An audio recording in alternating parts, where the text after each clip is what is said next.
दोस्तों, different colleges and universities का result आना शुरू हो गया है। इसके बाद डिफरेंट कंपनीज़ में हमें देना है CV.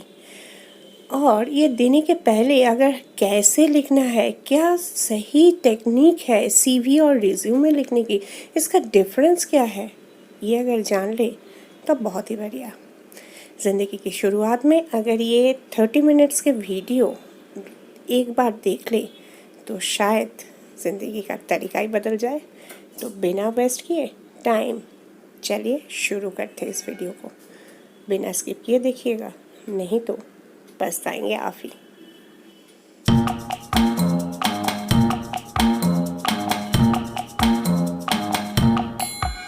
Welcome to our channel की ऑफ एजुकेशन जोन, जहाँ पे आज हम बताएंगे कि कोई भी कंपनी में जाते ही हमें चाहिए सीवी या रिज्यूमे डालना। लेकिन ये सीवी और रिज्यूमे बनाए कैसे, क्या अंतर है इस दोनों में, यही सारी चीज़ें हमें जानना ज़रूरी होता है।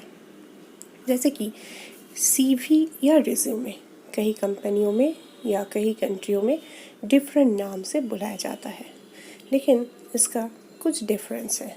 जैसे कि आप अगर रिज्यूमे बना रहे हो तो वो बहुत शॉर्ट होगा, 1 और 2 पेज के अंदर, लेकिन सीवी थोड़ा बड़ा। तो क्या क्या इंक्लूड होना चाहिए, कैसे बनाते हैं, तो चलिए देखते हैं। पहला है resume. Resume is 1 or 2 page summary of your skill, work experience and educational details। मतलब आप जो भी कुछ पास किए हैं, कोई वर्क एक्सपीरियंस है, जो भी आपका पढ़ाई लिखाई का डिटेल है, और उसके साथ जो आपकी स्किल है, जो चीज़ें आप जानते हैं, क्योंकि कोई भी कंपनी आप क्या जानते हैं उसी के ऊपर बेस करके आपको लेते हैं, है ना। ये चीज़ें क्या समारी होना चाहिए। इसके लिए हमने बताया कि बहुत चीज़ वाइज 1 और 2 पेज के अंदर ये करना पड़ेगा आपको। तो ये था रिज्यूमे। जब आपको कोई रिज्यूमे मांग रहे हैं, आप सीवी दे रहे हो, तो आपका वहाँ पे इमेज डाउन हो जा रहा है, समझ रहे हैं आप। और कोई सीवी मांग रहे हैं मतलब डिटेल मांग रहे हैं, तो वहाँ पे भी आपको ये सारे चीज़ों की मेंटेन करना पड़ेगा। कैसे बनाते हैं, क्या क्या डालना है, ये स्किल और डिटेल, वो भी मैं बताऊंगी धीरे धीरे, इस वीडियो को देखते रहिए। अब आते हैं करिकुलम विटाई। करिकुलम विटाई या सीवी का फुल फॉर्म होता है करिकुलम विटाई। वो क्या है, वो थोड़ा लार्जर होता है, मतलब उसमें थोड़ा डिटेल में डालना पड़ता है आपको, जिसमें कुछ synopsis of information about individual skill, knowledge, goal, education and professional experience, all details of described person का होना चाहिए। ये 1 और 2 पेज के अंदर नहीं, ये आप थोड़ा डिटेल बना रहे हो तो 3 पेज 4 पेज बना सकते हो, अकॉर्डिंग टू आपके जो क्राइटेरियाज है, आपके जो आपकी डिटेल्स है। आपको अगर 4 पेज नहीं हो रहा है तो आप हिस्ट्री तो नहीं लिखोगे ना। क्या क्या लिखना है वो भी मैं बता दूँगी इसी वीडियो में। तो what is resume and what is CV, इसका अंतर अभी आपको पता चल रहा है। रिज्यूमे जो था वो एकदम जिस्ट 1 और 2 पेज के अंदर। रिज्यूमे थोड़ा जिस्ट फॉर्म में है, जहाँ के सीवी जो आप लिख रहे हो तो उसमें डिटेल दे रहे हो, उसमें गोल्स दे रहे हो। हर एक चीज़ में गोल्स देना ज़रूरी है, मतलब आपका क्या, कहाँ आप जाना चाहते हो, कौन से ऑर्गेनाइजेशन में, किस तरीके से, क्या आपका ज़िंदगी का करियर ऑब्जेक्ट है, वो आपको बताना चाहिए। तो अब आते हैं ये जो सारी चीज़ें बताए ना, उसमें क्या क्या इंपॉर्टेंट पॉइंट्स कवर करना चाहिए एक सीवी या रिज्यूमे के अंदर, क्या क्या पॉइंट्स रहना ज़रूरी है, वो अब हम बता देते हैं। ठीक है, डिफरेंस समझ में से आ गया आपको।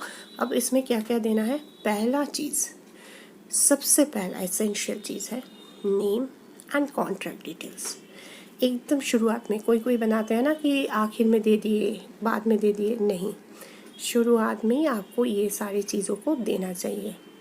आपके name and contract details. Contract details में क्या होगा, ये सारे पॉइंट्स भी मैं अब आगे चल के डिस्कस कर दूँगी। नेक्स्ट होना चाहिए जॉब ऑब्जेक्टिव और गोल। आप जॉब करने जा रहे हो तो कहाँ जॉब करोगे, क्या आपके गोल है, आप क्या अचीव करना चाहते हो, किस तरीके की कंपनी में जाना है, ये सारे डिटेल्स। उसके बाद एजुकेशनल डिटेल्स, आप कहाँ तक पढ़ाई किए हो, वो सारी चीज़ें किस तरीके से देना है वो मैं बता दूँगी आपको। Work experience, then work experience obviously अगर आप फ्रेशर्स हो तो आपको ज़रूरत नहीं है, और अगर आपके कोई एक्सपीरियंस है तो वो सारी चीज़ों की देना है। नेक्स्ट कोई अचीवमेंट्स अवार्ड्स, आप अगर ज़िंदगी में अचीव किए हो कुछ, कोई अवार्ड्स मिला है आपको, तो वो सारी चीज़ें कोई भी लेवल का हो, नेशनल इंटरनेशनल लेवल का कुछ भी। Next skill report, publications, research work, ये सारी चीज़ें। इसमें आपको अगर आपकी कुछ स्किल्स है, जैसे कोई सॉफ्टवेयर स्किल हो, कोई कोड स्किल हो, कैसे लिखना है वो बताऊंगी मैं। रिपोर्ट्स, वो सारी चीज़ें देना चाहिए। नेक्स्ट देना है आपको कोई कॉन्फ्रेंस, आप कोई वर्कशॉप अटेंड किए हो, कहाँ पे किए हो, वो सारे डिटेल्स को देना। नेक्स्ट ट्रेनिंग सर्टिफिकेट्स, ये ट्रेनिंग सर्टिफिकेट्स बहुत एसेंशियल होता है, क्योंकि कोई भी कंपनी में आप जा रहे हो, काम करोगे, तो वहाँ पे किस तरीके का आपका ट्रेनिंग है, कैसा सर्टिफिकेशंस किए हो आप, वो देखना ज़रूरी होता है। Nextly reference and declaration. Reference and declarations क्या है, अगर आप कहीं पे जा रहे हो तो आपको तो कंपनी नहीं जानते हैं, कोई रिनाउंड पर्सन या आपके जाने पहचाने कोई, उनका नाम देना। और डिक्लेरेशन तो ऑब्वियसली देना है, क्योंकि आप ये सारे डिटेल्स जो डाल रहे हो वो सारे डिटेल्स सही में सच है या नहीं, उन चीज़ों को शो करने के लिए ये ज़रूरी होता है। ये सारे डिटेल्स हो गए। अब एक एक करके ये जो पॉइंट्स मैं बताई हूँ उसमें क्या क्या रहना चाहिए वो मैं आपको समझा देती हूँ, ताकि आप वेरी क्लियरली लिख सकते हो। मैंने आपको बताई थी ना कि ये 30 मिनट्स आपकी ज़िंदगी को, मतलब आपकी ज़िंदगी की कोई भी जॉब सर्च करने की तरीका बदल देगा। तो चलिए नेक्स्ट ये सारे पॉइंट्स का डिस्कस करते हैं। तो उसका पहला नंबर पे है नेम एंड कॉन्ट्रैक्ट डिटेल्स। इसका नेम एंड कॉन्ट्रैक्ट डिटेल में पहले आपको जो देना है वो है आपके फुल नेम। जो भी आपके एजुकेशनल पेपर्स में या कोई भी पेपर्स में जो आप जब दे रहे हो उस पेपर्स में लिखा हुआ है वो फुल नेम उसी स्पेलिंग में आपको देना है। उसके बाद में आपको देना है मोबाइल नंबर जो एक्टिव है, जिससे कंपनी आपके साथ डायरेक्ट संपर्क बना सके, वैसा मोबाइल नंबर। एक हो सकता है, दो हो सकता है, आपका जो एक्टिव है जिसमें आप डिटेल्स ले सकते हो। उसके बाद अभी तो ऑनलाइन कई सारे काम हैं, तो ऑनलाइन में अगर आपके साथ कंपनी कांटेक्ट करना चाहे तो ईमेल आईडी तो ज़रूरी है। ये सारी चीज़ें आपको कॉन्ट्रैक्ट डिटेल में पहले देना है। बहुत सारे लोगों का ये होता है कि बाद में दे देते हैं डिटेल्स, ऐसा नहीं। फर्स्ट अपीयरेंस में आपके full name, mobile number, email ID, ये सारी चीज़ों के रहना ज़रूरी है। इसके बाद में देना है आपका एड्रेस। ये एड्रेस है आपके जो कॉरस्पॉन्डिंग एड्रेस।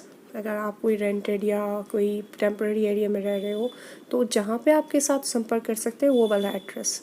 लास्ट में आप जब पर्सनल डिटेल्स डालोगे वहाँ पे आप अपने परमानेंट एड्रेस को डाल देना।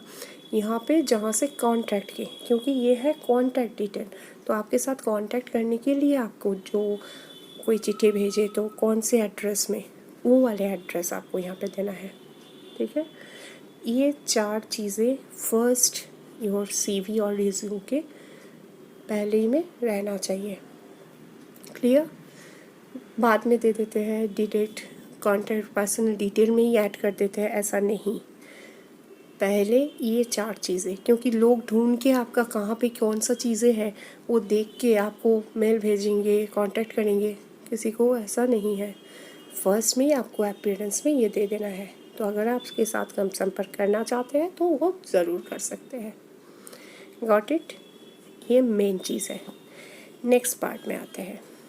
नेक्स्ट पार्ट में आपको क्या करना है, पहला नंबर क्लियर हो गया है। नेक्स्ट पार्ट है जॉब ऑब्जेक्टिव एंड गोल, मतलब आपका कैरियर गोल क्या है। सपोज़ आप कोई एकेडमी लाइन में जाना चाहते हो तो ऐसे कोई इंस्टीट्यूट में पढ़ाना चाहते हो जहाँ पे स्टूडेंट्स अच्छे हो, अपना एक चैलेंजिंग मूड हो, आप रिसर्च में बनाना चाहते हो तो जहाँ रिसर्च एनवायरनमेंट हो, इस तरीके से आप कोई कंपनी में जाना चाहते हो तो उस कंपनी का जैसा डिटेल्स होना चाहिए, मतलब कैरियर के इंटरेस्ट कहाँ है, वो इंटरेस्ट को आपको देना है। यहाँ पे ये कुछ पॉइंट्स हैं, मैं आपको बता रही हूँ, इस पॉइंट्स के रहना ज़रूरी होता है। क्या क्या? एक होता है कैरियर इंटरेस्ट, वर्क एनवायरनमेंट, कैसे एनवायरनमेंट में, कोई चैलेंजिंग एनवायरनमेंट हो, न्यूली कुछ नॉलेज गेन कर सकते हैं ऐसे एनवायरनमेंट हो, या ट्रेडिशनल हो, आपके जो हिसाब है, मैं ये आपको मोटिवेट नहीं कर सकती, आपके हिसाब से। पॉइंट्स ये 3 ज़रूरी होता है जॉब ऑब्जेक्टिव और गोल के लिए। वो है पहला number career interest, next number work environment, and obviously organisation. कैसे ऑर्गेनाइजेशन में आप काम करना चाहते हो? आप एकेडमिक में काम करना चाहते हो और कोई कॉरपोरेट में अप्लाई कर रहे हो, ऐसा नहीं। तो जहाँ पे चाहते हो कैसे, वो डिटेल आपको यहाँ पे देना है। ओके, तो आपको समझ में आ रहा होगा ज़रूर कि ये 3 पॉइंट्स आपके कैरियर ऑब्जेक्टिव में रहना कितना एसेंशियल है। अब हम चलते हैं नेक्स्ट की ओर। नेक्स्ट है आपके एजुकेशनल डिटेल। ये आप ऐसे हाईलाइट करके दो, ये एसेंशियल पार्ट है, मोस्ट एसेंशियल पार्ट, क्योंकि कोई भी आपको जॉब में अपॉइंट कर रहे हैं तो ऑब्वियसली एजुकेशन देख के ही लेंगे। तो इसको रिवर्स ऑर्डर में आप टैबुलर फॉर्मेट में दो, और कोई दूसरे तरीके से भी आप हाईलाइट कर सकते हो, लेकिन बेटर होगा कि आप टैबुलर फॉर्मेट में दे दो। जो टैबुलर फॉर्मेट में आप दे रहे हो इस एजुकेशनल डिटेल्स को, तो उसमें क्या क्या रहना चाहिए, क्या देना चाहिए, क्या नहीं देना चाहिए, वो मैं अभी बता देती हूँ आपको। पर्टिकुलरली आप मानिए कि आपके रिज्यूम या आपके सीवी का मोस्ट एसेंशियल पार्ट यही है। इसमें क्या है? I write down this: make tabular form of educational information. Table should contain all required information like class, percentage, school college name, university name, year of passing. Okay, now here the class sequence should be reverse order. Reverse order मतलब पहले आपको highest जो qualification है, मैं यहाँ पे highest qualification हमारे generally माना जाता है डॉक्टरेट। ऑब्वियसली इसके आगे भी पोस्ट डॉक्टरेट है, हम उसको नहीं बता रहे हैं अभी। डॉक्टरेट अगर आपके है तो, नहीं तो पोस्ट ग्रेजुएशन, अगर वो भी नहीं है तो ग्रेजुएशन 10+2 और 10th, that means in reverse order. Highest qualification पहले देना है आपको, उसका पासिंग ईयर, कहाँ से पास किया है, कॉलेज नेम, उसका यूनिवर्सिटी नेम, कितना परसेंटेज मिला है, वो सारे डिटेल्स एक टेबुलर फॉर्मेट में कलम वाइज दे सकते हो। आप कलम ऊपर में लिख सकते हो, ये हेडिंग्स दे सकते हो, class, then details, that is passing year, percentage, ऐसे ऐसे कॉलम बनाओ। उसके नीचे हाईएस्ट जो क्वालिफिकेशन है आपके, अगर ग्रेजुएशन है, अगर अंडर ग्रेजुएशन है, और या आपका कोई पोस्ट ग्रेजुएट डिग्री है या डॉक्टरेट डिग्री है, उसे पहले लिखो। उसके बाद जिसका सीक्वेंस मैंने मेंटेन किया है, देखिए सबसे हाईएस्ट डिग्री, सेकंड हाईएस्ट, इस ऑर्डर में अप टू 10th स्टैंडर्ड तक आपको जाना है।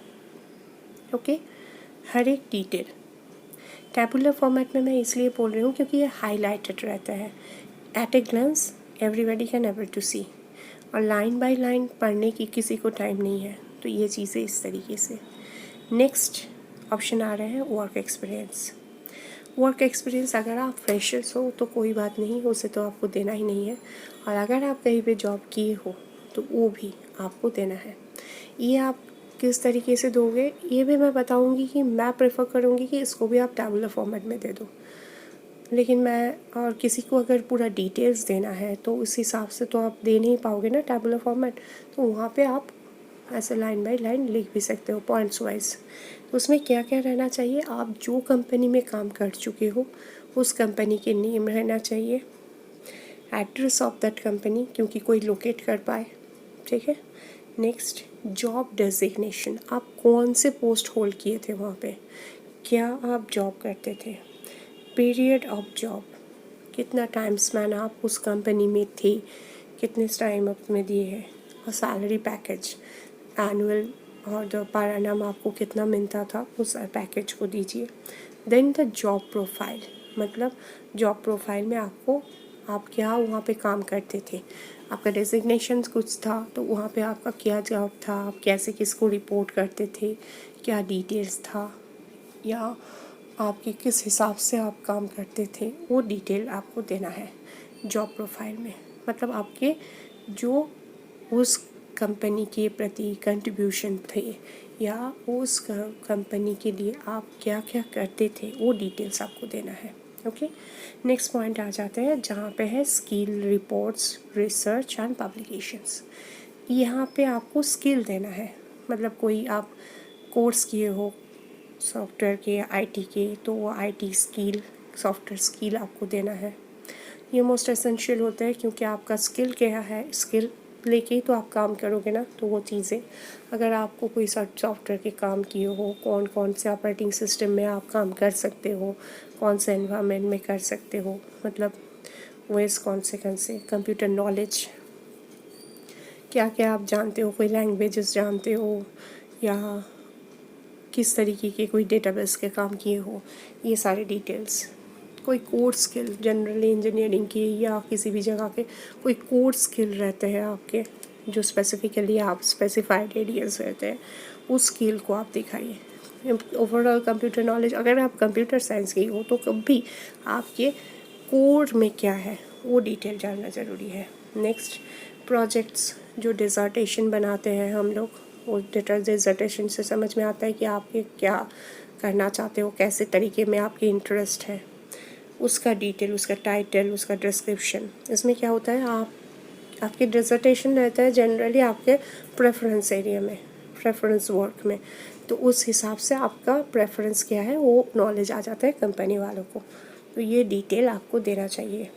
नेक्स्टली, अगर आप कोई रिसर्च वर्क कर रहे हो या रिसर्च कर चुके हो तो वो रिसर्च किसके ऊपर किए हो वो डिटेल्स देना चाहिए आपको। नेक्स्ट, आपके अगर कुछ पब्लिकेशंस हैं तो उस पब्लिकेशंस के डिटेल्स, मतलब कौन से ISBN नंबर है या कोई डिटेल्स है, वो सारी डिटेल्स कहाँ पे किए हो, ये सारे चीज़ों को बहुत अच्छी तरीके से देना चाहिए इसमें। तो आप समझ रहे हो ना कौन से सेक्शन हम डिवीज़न कर रहे हैं उस हिसाब से। नेक्स्ट, तो another essential, most essential part, essential तो हमने बताए थे, मोस्ट एसेंशियल को एडुकेशन था, ये ट्रेनिंग सर्टिफिकेट्स ही अनदर मोस्ट एसेंशियल है, सेकंड मोस्ट। तो इसमें क्या होता है, देखिए इसमें आपको कौन से ट्रेनिंग लिए हो, क्या क्या सर्टिफिकेट्स किए हो, आपको कंपनी में जा रहे हो तो उस कंपनी में वो सारे डिटेल्स, जैसे कि कोई इंडस्ट्रियल ट्रेनिंग, हम लोग कुछ इंडस्ट्रियल ट्रेनिंग्स करते हैं, कोई स्पैन ऑफ टाइम में शायद 30 डेज़, 45 डेज़ या 60 डेज़ का, तो उसका डिटेल्स, ठीक है। ट्रेनिंग कौन से टाइम में लिए थे आप, ग्रेजुएशन के टाइम में या पोस्ट ग्रेजुएशन के टाइम में या और कोई टाइम में, वो डिटेल्स आपको यहाँ पे देना है, ठीक है। और nextly, period of training, that is जो मैं कह चुकी हूँ ऑलरेडी, मतलब 30 डेज़, 40 डेज़, 15 डेज़, या जनरली 30, 45 एंड 60 डेज़ का ही होता है। इसी तरीके से आप कौन सी इंडस्ट्री में लिए हो उसकी details along with your address ये देना ज़रूरी होता है, तो ये डिटेल आप ज़रूर दोगे।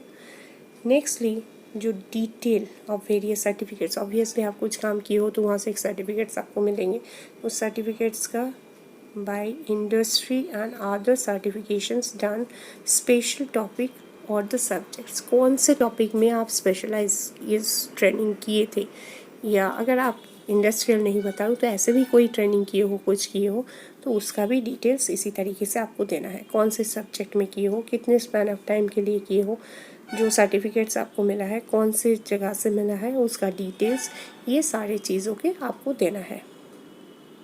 ओके, तो ये सारे पॉइंट्स एसेंशियल होता है। अब हम चलते हैं नेक्स्ट पॉइंट्स की तरफ। नेक्स्ट पॉइंट्स जैकि अचीवमेंट्स एंड अवार्ड्स, अगर आपको कोई अवार्ड्स मिला है, कोई एकेडमिक में हो सकता है, स्पेशली फर्स्ट 1 पॉइंट्स में रहना चाहिए एकेडमिक कोई अचीवमेंट और अवार्ड्स हो, आपको कोई ग्रेजुएशन में आप टॉप किए हो या कोई आपको अवार्ड मिला है स्पेसिफिक कोई एरिया में।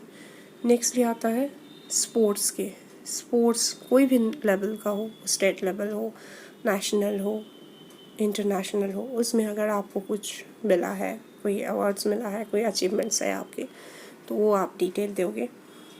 नेक्स्ट कोई कल्चरल इवेंट्स, कोई कल्चरल एरिया में अगर आप प्रेफर करते हो, उसमें कुछ आपको अचीवमेंट्स है, तो वो डिटेल्स आपको उसके बाद देना चाहिए। कल्चरल इवेंट्स में अगर आपको कोई भी लेवल का, हर जगह में मैं बार बार कर रही हूँ, कोई भी लेवल का हो तो वो अचीवमेंट्स अवार्ड्स आपको देना है। और कोई अदर्स एक्टिविटीज़ में आप किए हो तो वो भी आप दोगे यहाँ पे। मतलब आपकी ज़िंदगी का कोई भी अचीवमेंट हो, अवार्ड्स हो, तो इस पॉइंट्स को आपको यूज़ करना है। नहीं है तो छोड़ो, अगर है तो इसमें देना है। इसके बाद हाँ, अगर आपका कुछ नहीं है, ये चीज़ बता देती हूँ, पॉइंट्स को ऐड करना ही है, उसके बाद में कोई ब्ला ब्ला ब्ला बना दिए, ऐसे मत कीजिएगा। जो नहीं है उस पॉइंट्स को छोड़ दीजिएगा, ठीक है। अगर है तभी दीजिएगा, पॉइंट्स तो देना ही है भाई। उसके बाद में अंदर में तो कोई अवार्ड्स मिला नहीं तो ऐसे दिए नहीं, मत दीजिए, उस पॉइंट्स को ही ओमिट कर दीजिए। लेकिन देना है तो स्पेसिफिकेशन के वाइज दीजिएगा, क्योंकि ये आपको इम्प्रेशन क्रिएट करता है। ओके, आप दे भी रहे हो लेकिन कोई इम्प्रेस भी नहीं हो रहा है, ऐसा कुछ दे रहे हो तो मत दो। नेक्स्ट है कोई भी कॉन्फ्रेंस, वर्कशॉप। ज़िंदगी में आप कॉन्फ्रेंस ज़रूर अटेंड किए हो, कोई वर्कशॉप अटेंड किए हो, कहीं पे भी किए हो, तो उस जगह के डिटेल्स, कौन से जगह से किए हो उसका डिटेल्स, मतलब कोई भी इंस्टीट्यूशन के हो या किसी specific areas, details attended conference and workshops, उसके कौन से कंट्री से किए हो, कौन से स्टेट्स के किए हो, कौन से इंस्टीट्यूट के साथ अटैच होके किए हो, वो सारी चीज़ें, वो नेम्स आपको देना है, ठीक है। कितने पीरियड के किए हो, कॉन्फ्रेंस कितने दिनों के थे, वर्कशॉप कितने दिनों के थे, वो सारे टाइम पीरियड उसके बाद आपको मेंशन करना है। पॉइंट्स वाइज हर जगह में देखिए, आपको पॉइंट्स वाइज दे रही हूँ इसीलिए। नेक्स्ट लोकेशन, कौन से एरिया से किए हो, कोई स्टेट से, कोई कंट्री से, और उसका डिटेल डिस्क्रिप्शन। उसके बाद वर्कशॉप ऑन बोल के जो होता है ना, वो डिटेल्स आपको आप देना है। ये 4 पॉइंट्स ऑब्वियसली रहना चाहिए, ठीक है। इस तरीके से आप डिस्क्राइब करोगे। देखिए, मैं यहाँ पे जो कोशिश की हूँ मैं, ताकि आपको डिटेल पूरा पता चले, स्टेप बाय स्टेप। अब मैं आती हूँ पर्सनल डिटेल्स। पर्सनल डिटेल्स मतलब मैंने तो पहले नेम और कॉन्टैक्ट डिटेल्स दे चुकी थी, ठीक है। यहाँ पे मैं दे रही हूँ अपनी पर्सनल, जबकि डेट ऑफ बर्थ है, ये सारी चीज़ें हैं, मैं कौन से लैंग्वेजेस जानती हूँ, अपनी पर्सनल डिटेल्स मैं यहाँ पे दे रही हूँ। ओके, तो यहाँ पे क्या क्या रहना चाहिए, फिर से नेम देना रहेगा, डेट ऑफ बर्थ रहना चाहिए, फादर्स नेम, मदर्स नेम रहना चाहिए, लैंग्वेज इज़ नोन, कौन सा लैंग्वेज आप जानते हो, रीडिंग, राइटिंग, स्पीकिंग, ये सारी चीज़ें। नेक्स्ट, ये 3 चीज़ों के बाद 4th पॉइंट्स में आना चाहिए आपके परमानेंट एड्रेस, क्योंकि मैंने वहाँ पे दी थी ना, आपको बताई थी कि सिर्फ कॉन्टैक्ट एड्रेस देना है। लेकिन अगर आपका वो सेम ही है तब भी आप यहाँ पे देना चाहिए एक बार परमानेंट एड्रेस के तौर पे। नेक्स्ट, आप कौन से जेंडर के बिलोंग करते हो, मेल हो, फीमेल हो या कुछ और हो, तो वो डिटेल देना है। देन आपका मैरिटल स्टेटस, मैरिड हो या अनमैरिड हो या और कोई स्टेटस हो, वो सारे डिटेल्स। तो ये सब कुछ आपको पर्सनल डिटेल्स में देना है। Next points, last 1 points, that is reference and declaration. Reference किस लिए ज़रूरी होता है, क्योंकि आपके कंपनी, आप जिसमें आप जा रहे हो, वो कंपनी आपको क्लैरिफाई कैसे करे।